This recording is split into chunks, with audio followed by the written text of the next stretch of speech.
Imagine standing on the surface of Titan. You are not floating in the void. You are standing on solid ground, beneath an actual sky, thick and hazy, and the color of a bruised orange. There is weather here.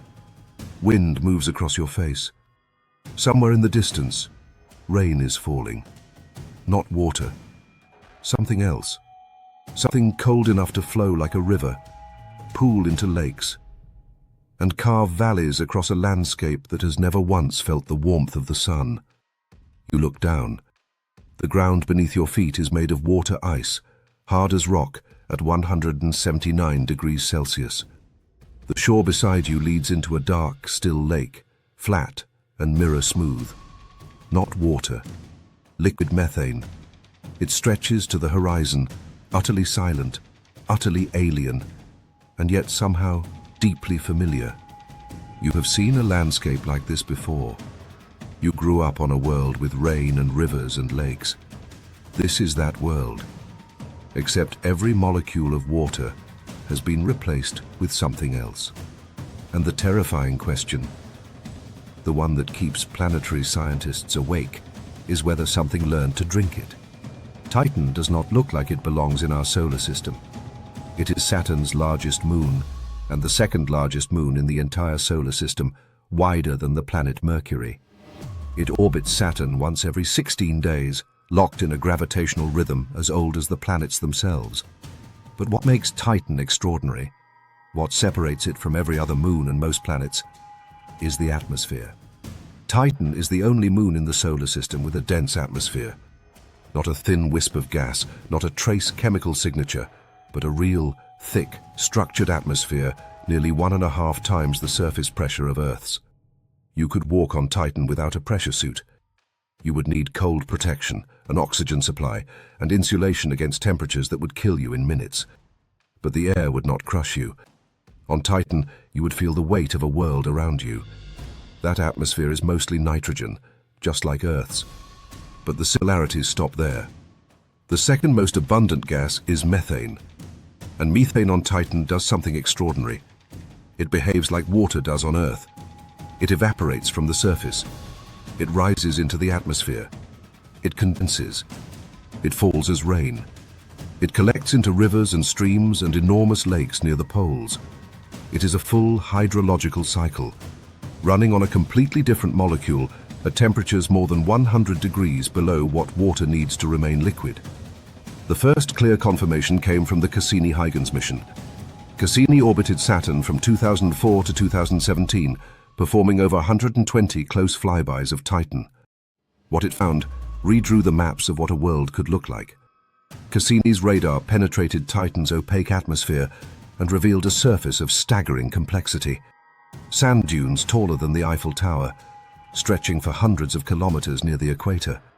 River channels carved deep into the bedrock of water ice. Vast lake districts near both poles, some the size of the Caspian Sea, filled with liquid ethane and methane. One body of liquid in the north, Kraken Mare, is so large that it dwarfs most of Earth's seas. It covers roughly 400,000 square kilometers and is filled with liquid natural gas. The Huygens probe descended through Titan's atmosphere on January 14, 2005, transmitting data for over an hour as it parachuted down through orange haze. It landed on a flat plain surrounded by what appeared to be rounded pebbles of water ice, smoothed by the flow of liquid. It was sitting in what was probably a dry riverbed. The probe had touched down on a floodplain. Titan was not just geologically active, it was hydrologically alive. But the question that haunts every scientist who studies Titan is not about the surface. It is about what is underneath. In 2012, Cassini detected a wobble in Titan's rotation. The crust was shifting slightly more than a rocky interior would allow. The most accepted explanation was that a layer of liquid lay between the outer ice shell and the deep interior. A global subsurface ocean, probably liquid water mixed with ammonia, sitting beneath roughly 50 to 100 kilometers of ice. Two oceans on the same moon. One made of methane on the surface, one made of liquid water underground. The conditions for two completely separate forms of life on the same world. The surface ocean is the stranger possibility. And it is the one that has no parallel anywhere else we have ever looked. Life on Earth is water-based.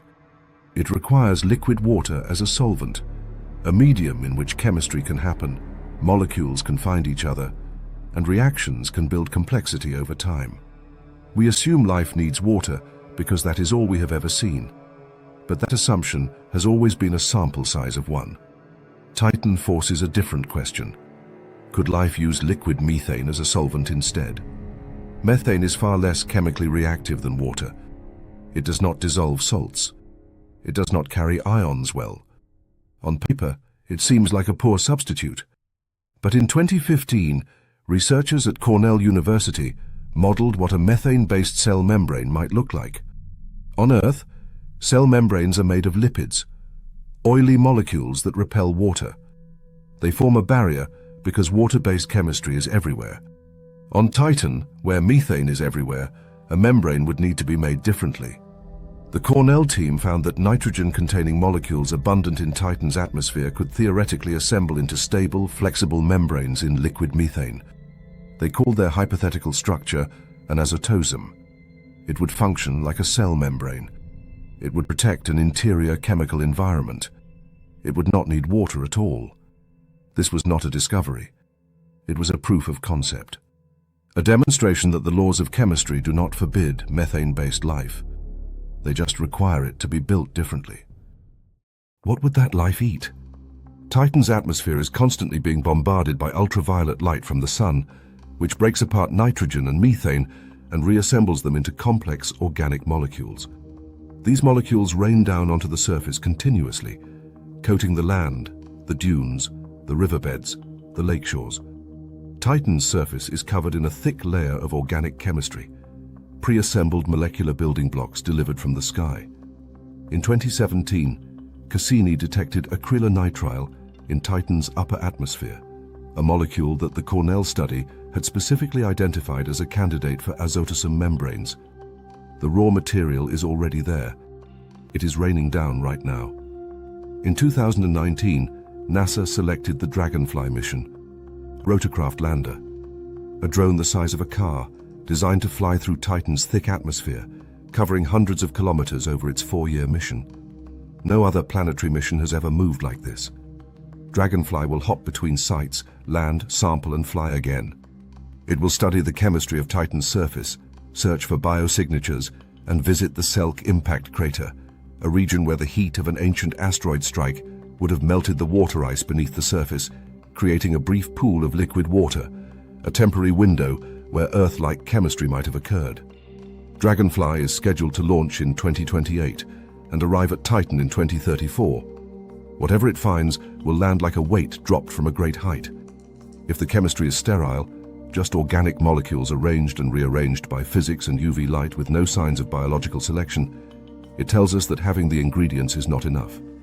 That even given billions of years and abundant raw material, life does not simply happen. That would be its own kind of answer, and not a comforting one.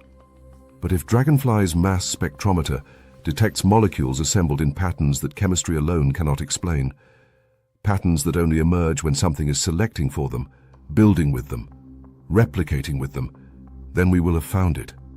Not life as we know it. Life as we never imagined it. Life that drinks methane. Life that breathes hydrogen. Life that has never once needed the sun. Titan has been sitting there for 4.5 billion years, wrapped in its orange haze, raining hydrocarbons onto a landscape of ice, cycling its methane seas through seasons that last 7 Earth years. If something learned to live in that, it has had longer to evolve than complex life has existed on Earth. It has had time to become something we have no framework to understand. A drone is on its way. And in the methane dark, whatever is there or isn't, is waiting. Thanks for watching, and I'll see you in the next one.